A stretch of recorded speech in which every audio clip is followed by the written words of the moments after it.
Hi everyone, my name is Chris Channa. I'm founder and CEO of Trust by Senior Care. I'm coming to you today. I'm speaking to both my Chelsea Place folks as well as anyone who lost their job or lives with someone or is married to someone or is engaged to someone that maybe has lost their job and your income just suddenly changed and you're trying to figure out how to navigate your bills, your payment, your rent payments, all these different things. So my goal is to come to you today and speak wholeheartedly to those people, because I think it's really important that everyone do everything within their power to protect certain things. And so I want to clarify two things. One, I believe wholeheartedly that everyone should pay their bills and everyone needs to pay their bills. And I'm someone who believes that, I want to make sure that everybody gets paid, that we don't leave anyone unpaid, that all of our balances are paid in whole and everyone has been made, in full. And so that is important to me. And I feel like I need to preface this video because what I'm going to share with you guys are things that may seem the opposite of that, but I'm going to hopefully help walk you through the reasons why I'm saying the things I'm saying. So, I just laying that disclaimer out there, but the things that are the number one priority right now for everybody is food, water, and electricity. Number one priorities, those three basic necessities for us to get by. We need to prioritize that when we're making all of our decisions right now because of the fact that there's uncertainty about what the future holds. So if you watch the news and the stuff, the stimulus packages, the things that they are trying to get to us as individuals, these are great things. These are going to be things that will help you and help provide some relief and give you some breathing room. However, the time in which that got signed into law and the time in which that you're going to actually receive the support in your own personal life, it may be longer than you think. And it may be longer than what the media tells you, and it may be longer than what President Trump has said. And I think it's important to just understand and be prepared that, okay, what if all this stuff that they're talking about didn't come until July? What would I do? How would we get by if everything that they're talking about doing didn't happen for another month or 2 months? Okay, that's worst case scenario. I'm not saying that's what's going to happen. I'm just saying that is the worst case scenario. That's a possibility. But if I at least plan for the worst case scenario, then if the best case scenario happens, I'm way prepared for it, and it's a great, it's something I wasn't expecting. And it's a bonus in a sense. It's like, oh, this is great. It happened faster than I had thought. So worst case scenario, I'm protecting food, water, and electricity. These are the things that I'm trying to make sure that I have money for, that I can afford, that I can pay for, that I can take care of, okay? Those three basic necessities.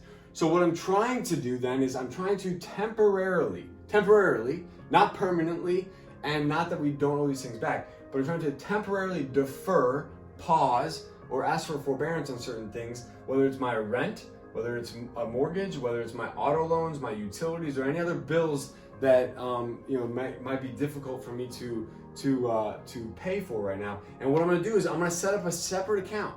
So you set up a separate bank account, and you use that bank account as if it was the person or the company that you're paying back. But you still have control over it. So my point is that when these bills come in, when the rent comes in, the mortgage comes in, the auto loan comes in, the utilities come in, you write a check or make a transfer, do something to take the money from the account that you would normally pay these bills out of, and you put it into a separate account, like a savings account to just store it temporarily.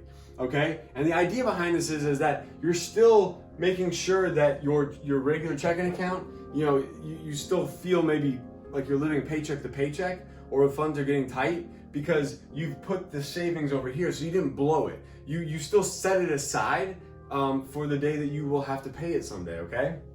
And so the idea behind this is that you're creating the safety net over here, okay? And so that way you protect yourself and you don't get yourself into a position where all of a sudden you have difficulty affording food. You don't have any electric on in your home. You're not able to afford water. Whatever the case may be. All of a sudden, if these things get tight, it's going to become very, very tough and Oh, I just ate a salad and I think I had something stuck in my throat. I promise it's not the corona.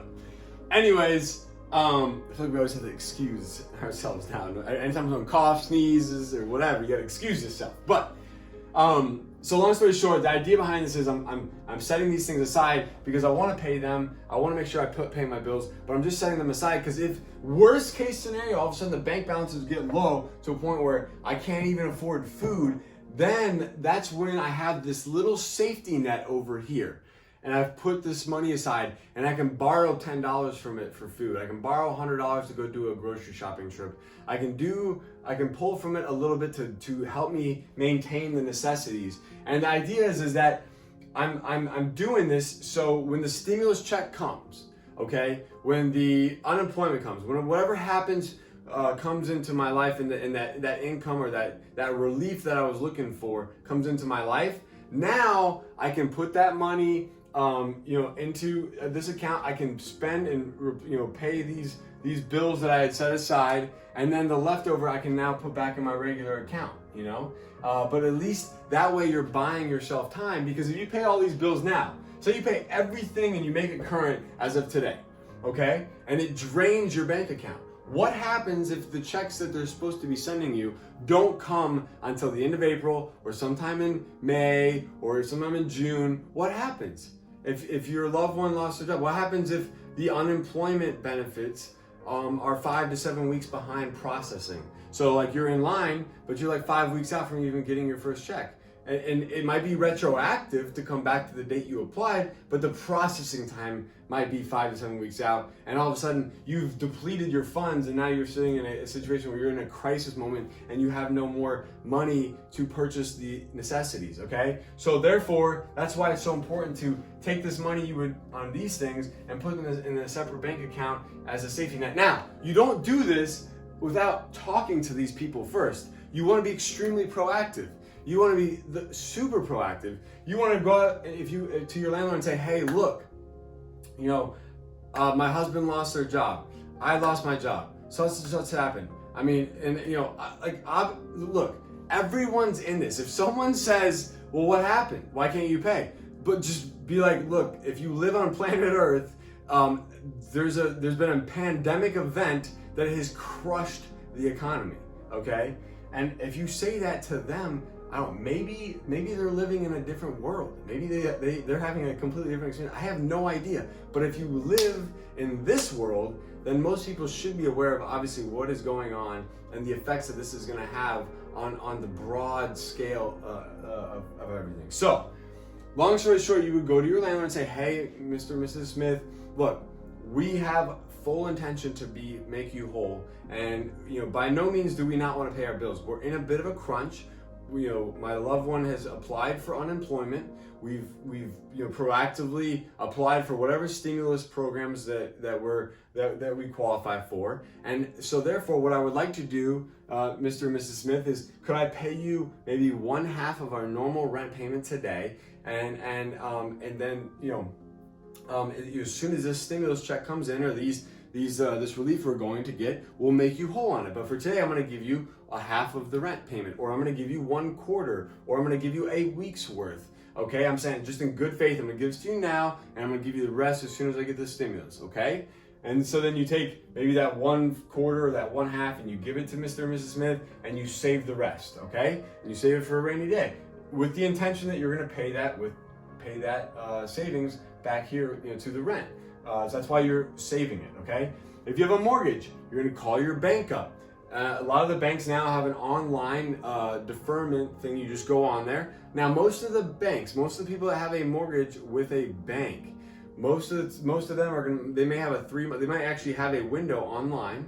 Depends on if it's a small bank, big bank, or whatever the case may be. But if they're actually holding your note and servicing your note, they might have a window online. You fill out some paperwork, and you will get a 3-month deferment. And typically what it is it'll still be calculating interest payments during those 3 months, but it'll tack the interest payments and the interest owed and the balance onto the end, or extend the payments, or there might be a balance due at the end of the loan, okay?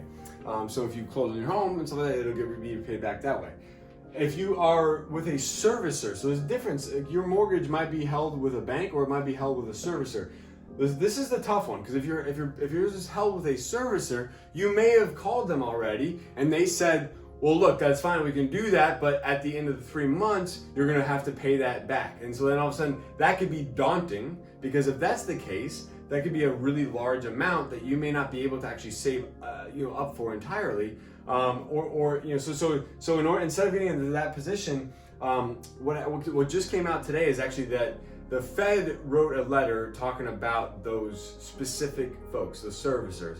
And in the letter the Fed had written in regards to the CARES Act, it was asking all the servicers to take in good faith and take into consideration what has been happening. And so the idea is that you, as the mortgage or as the owner, should be able to tell that servicer, you explain to them your situation, explain to them how you get paid, and just say, hey, look, I would like a 3-month forbearance, and I want you to add those 3-month forbearance to the end of my loan. And if you could, send me a letter letting me know that that's how you're going to handle this. And whether it's a letter, whether it's a contract addendum, whatever the case may be, make sure that they send that to you, and make sure you tell them that you want it on the end, and that the Federal Reserve has advised for them to act in good faith because of this pandemic.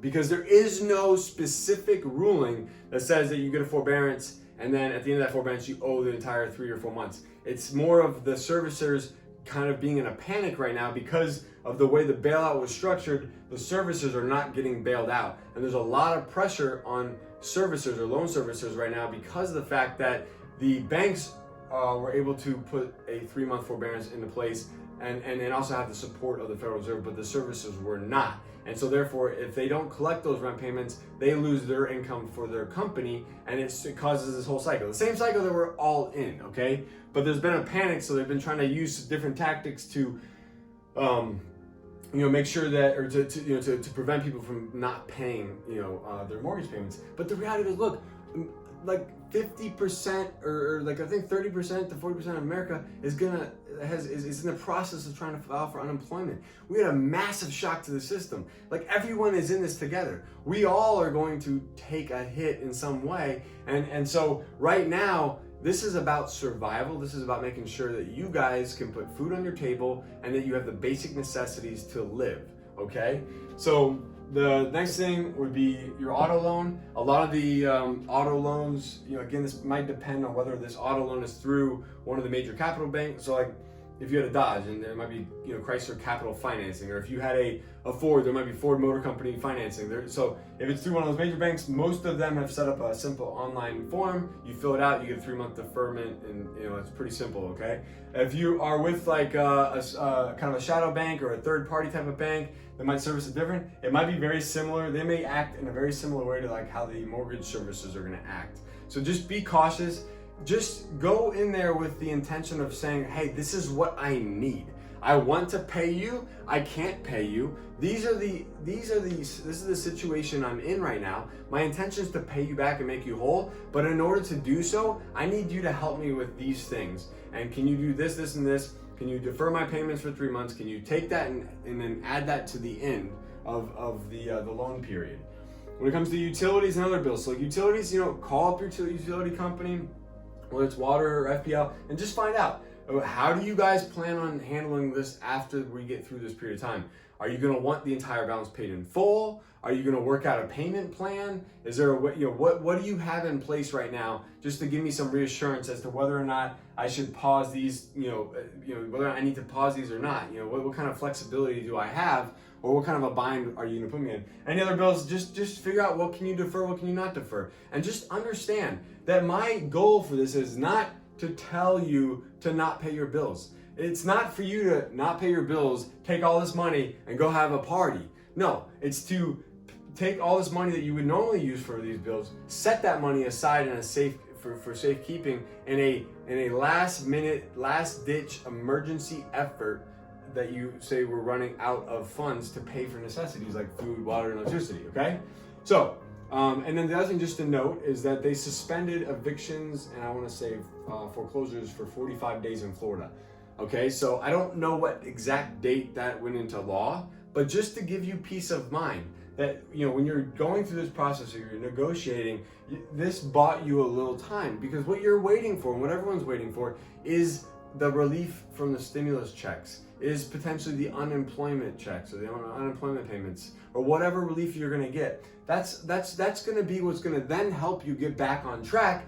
But if it takes a month to 2 or even 3 months between the time that you apply for all these things and the time that you get all these things, in the meantime, you need a little bit of flexibility, while that's all taking place. So anyways, I hope that helps, you guys. I hope that at least provides some insight, and I would strongly encourage everyone to go through this process. Look, if you get your stimulus check like next week or the week after, okay? Hey, you know what? Then this may have been a lot of work and extra pre-planning for no reason. But if it doesn't come, if it gets held up, if it gets lost in the system, if the banking account number gets messed up, the routing numbers get messed up, the account number gets messed up, something like that happens, okay? If that were to happen, it's gonna put people in a bind. And if you have at least spent more time kind of preparing, how do I get myself between now and July, May, June, or July, or at least buy myself maybe 2 months worth of time.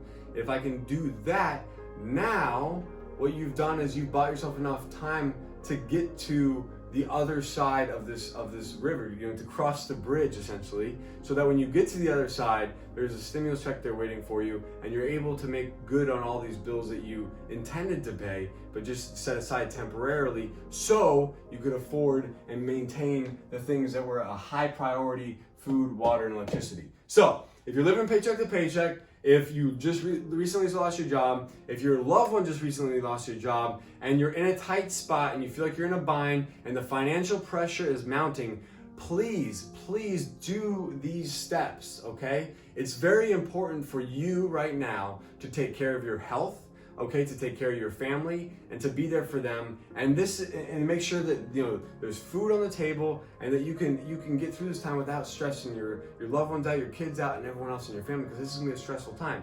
At least this will help you out. If I find out any new information about the suspension for the 45 days, if it gets extended, or something comes up, or if we find out that stimulus checks are coming soon, or we know people that are getting them, or whatever the case may be, I will share that information. But at least in this case, you can protect yourself. You can, give yourself 2 months of leeway, so that when that time comes, you guys are ready to go. I hope this was helpful. I hope it provided some insights and some information, and it was helpful, for you guys during this time. I know, this is a difficult time for everybody. We're all walking through this together. No one is getting through this without being hurt in some form or fashion, and it's a tragedy, and it's sad, and I'm sorry. But we will get through this together. We will make it through this. We'll get on the other side. We'll get back up on our feet, and we'll charge forward, and everything will move on. And just a couple years from now, this will be a blip on the radar screen. So just hang in there, have hope, and have faith, and we will get through this together. Thanks so much, guys. You're amazing. I'll see you soon.